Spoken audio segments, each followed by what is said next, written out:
नमस्कार. भक्तिप्रवास चॅनलवर आपलं मनापासून स्वागत. आजच्या आपल्या कथेचं नाव आहे रजी राजाची कथा.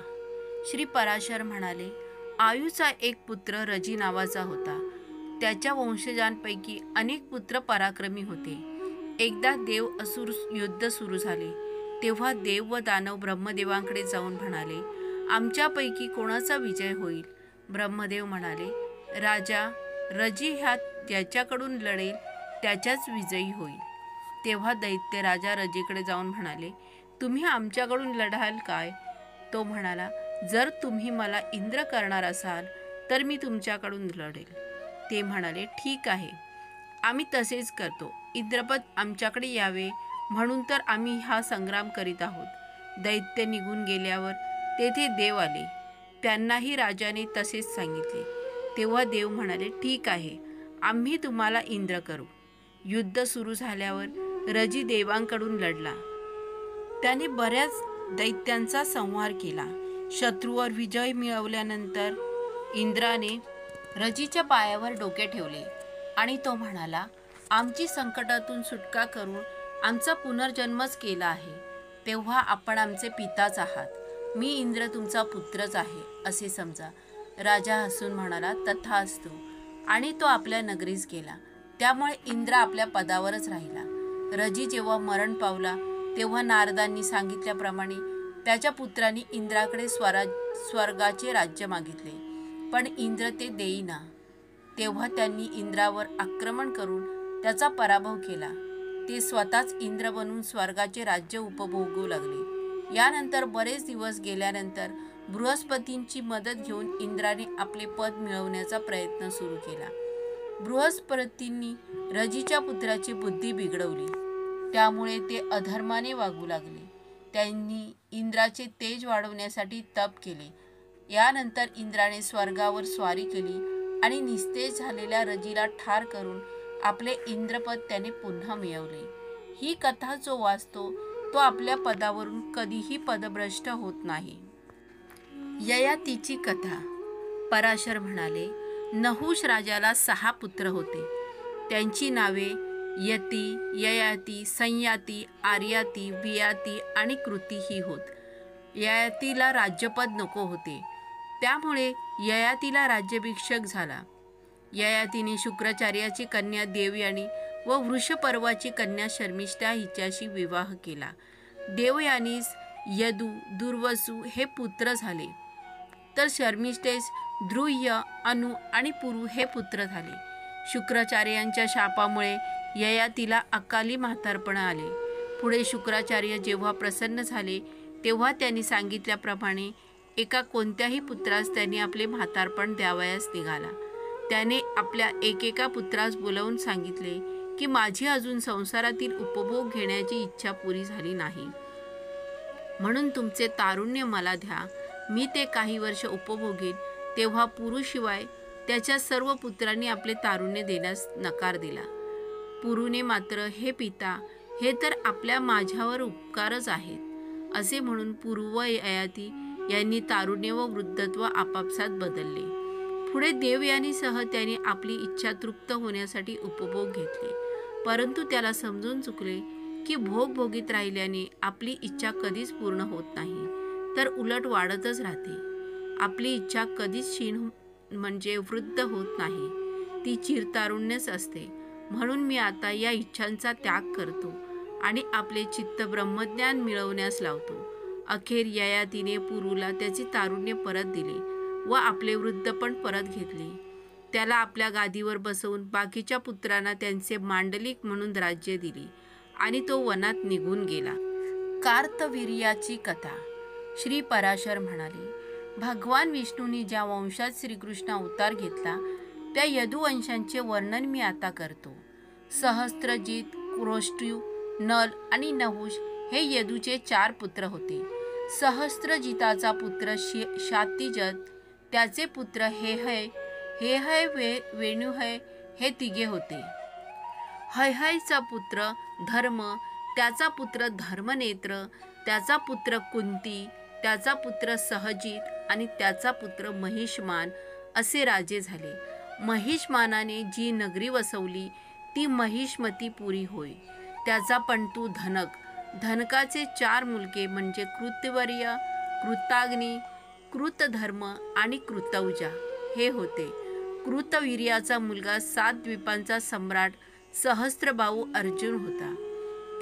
त्याने दत्तात्रेयांची आराधना केली आणि 1000 हात मिळवले. तसेच दत्तात्रेयांच्या वराने त्याच्या राज्यात अधर्म नष्ट होऊन लोक धर्माने वागू लागले. तोही धर्मानुसार प्रजापालन करू लागला. शत्रूवर विजय मिळवून सर्व पृथ्वीवर विजय मिळवण्याचाही त्याने वर मागितला.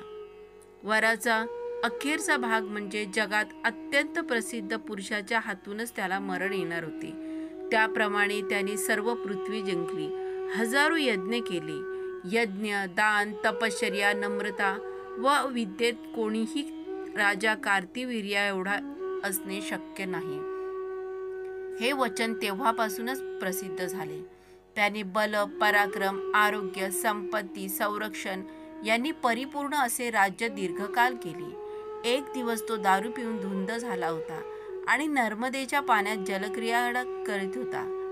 तेव्हा सर्व जग, देवदानव, गंधर्व, मानव यांना जिंकण्याची इच्छा असलेला व मदाने उन्मत्त झालेला रावण दिग्विजय करीत होता. त्याने कार्तवीर्याच्या राजधानीवर आक्रमण केले. त्यावेळी सहस्त्रार्जुनाने सहजपणे त्याला एखाद्या जनावराला बांधावे तसे बांधले आणि आपल्या नगरीतल्या एका निर्जन ठिकाणी ठेवून दिले. त्याचे 100 पुत्र होते. शूर, शूरसेन, वृषसेन, मधु आणि जयध्वज हे त्यापैकी प्रमुख होते.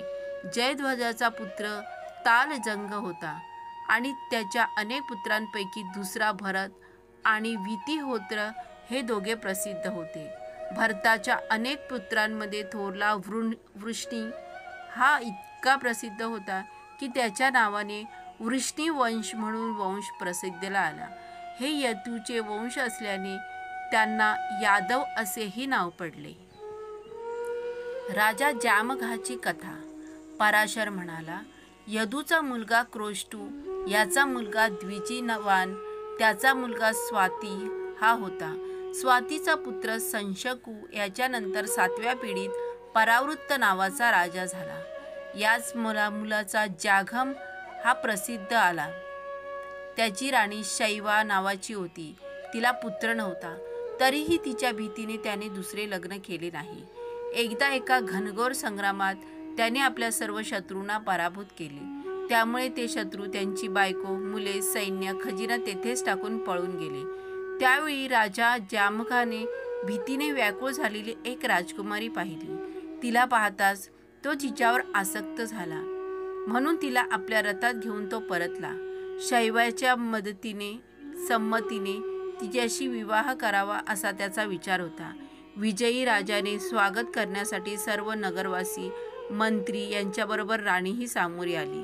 तेव्हा राजाच्या डावीकडे बसलेल्या तरुणीला पाहून रागाने ती कापू लागली आणि म्हणाली, महाराज, आपल्या रथात आपण कोणाला बसविले आहे? तेव्हा त्याला उत्तर काय द्यावे ते सुचेना. तिला भिवून तो म्हणाला, ही माझी सून होय. त्यावर राणी म्हणाली, महाराज, मला मुलगा नाही, तसेच तुम्हाला दुसरी पत्नीही नाही, तेव्हा ही सून कशी? राजाला काय बोलावे ते सुचेना. आपण काहीतरी बोलून गेलो ते सुधारावे म्हणून तो म्हणाला, हे पहा, तुला जो पुत्र होईल त्याच्यासाठी मी ही पत्नी आत्तापासूनच निवडली आहे. तेव्हा राणी म्हणाली, मग ठीक आहे, आणि ती राजा मागोमाग आपल्या महालात परतली. या प्रसंगाच्या प्रभावामुळे राणीला काही दिवसातच एक पुत्र झाला. त्याचे नाव विदर्भ असे ठेवले. त्या राजकन्येचा विवाह मग राजाने विदर्भाशी लावून दिला. क्रथ, कौशिक आणि रोमपाद असे 3 पुत्र त्यांना झाले.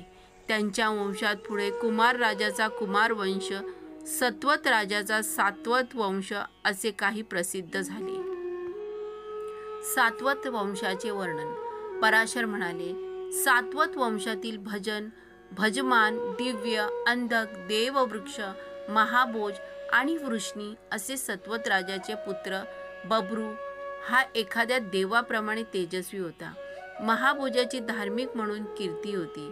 वृष्णीच्या सुमित्र व युधाची यामध्ये सुमित्र या नावाचा नातू निघ्न होता. याचे पुत्र प्रसेन आणि सत्राजित असे होते. सत्राजित हा आदित्याचा मित्र होता. त्याची कथा थोड्या वेळाने सांगेन. ती सैमंतक मण्यांची कथा सांगण्याआधी अनामित्र वंशाचे वर्णन करतो.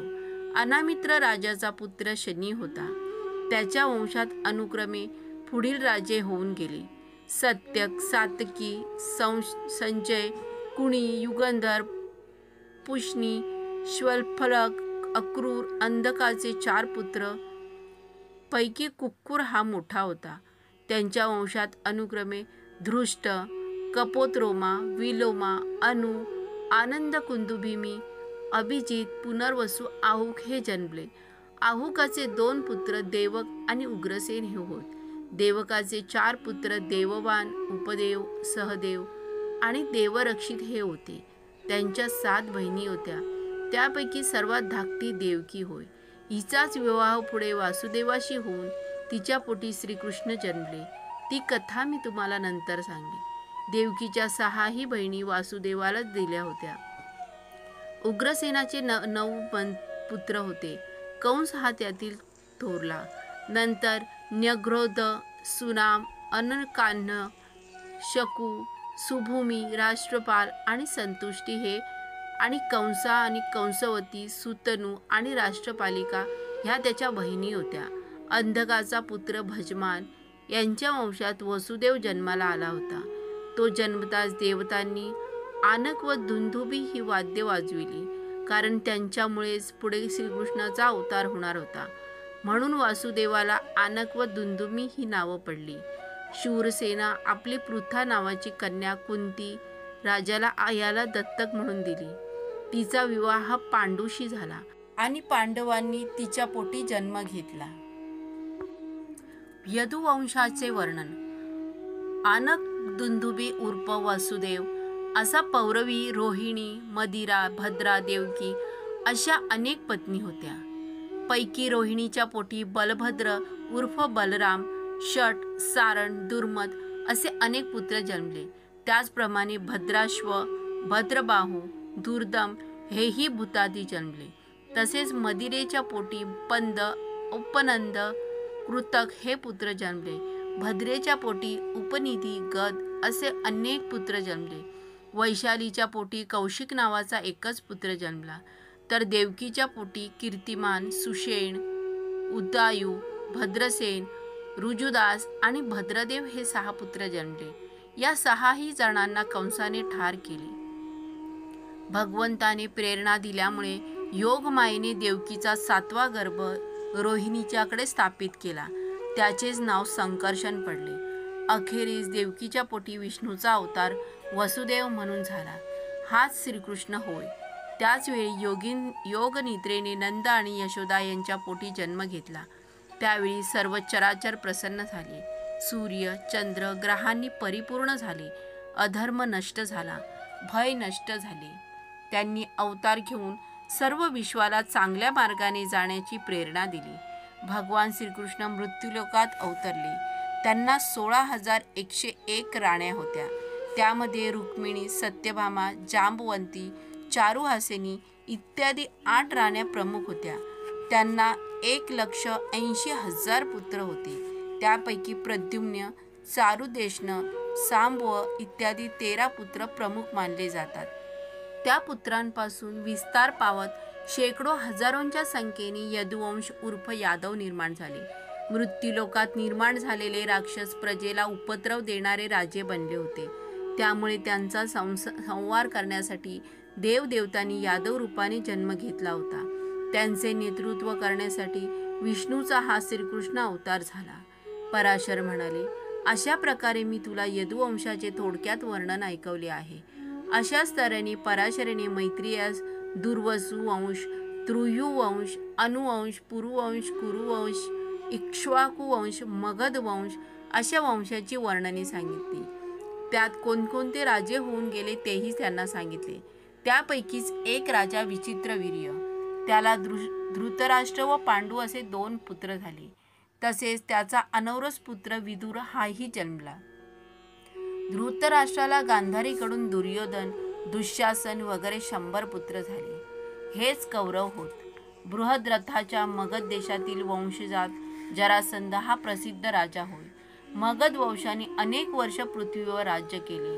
महापद्म आणि त्यांची मुले राज्य करीत असता कौटल्य नावाच्या पंडिताने त्यांच्या वंशाचे गादीवरून उच्चाटन केले आणि मौर्य घराण्यास गादीवर आणले.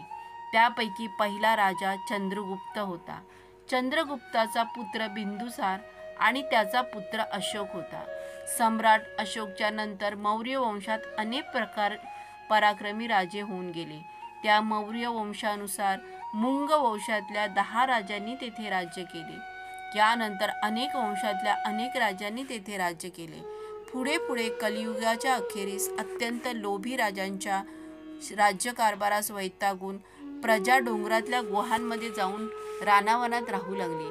कंदमुळे फळे खाऊ लागली. वल्कले नेसून त्यांनी कष्टमय जीवन जगू लागले. लोक अत्यंत क्षीण होतील. अशा रीतीने सर्व चराचर जेव्हा क्षीण होईल तेव्हा कलियुगाचा नाश होईल.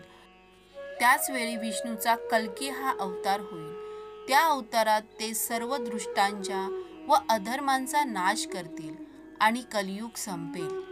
चंद्र आणि सूर्य पुष्य नक्षत्रात स्थित होऊन जेव्हा एकाच वेळी एका राशीत येतील तेव्हा सत्ययुग सुरू होईल.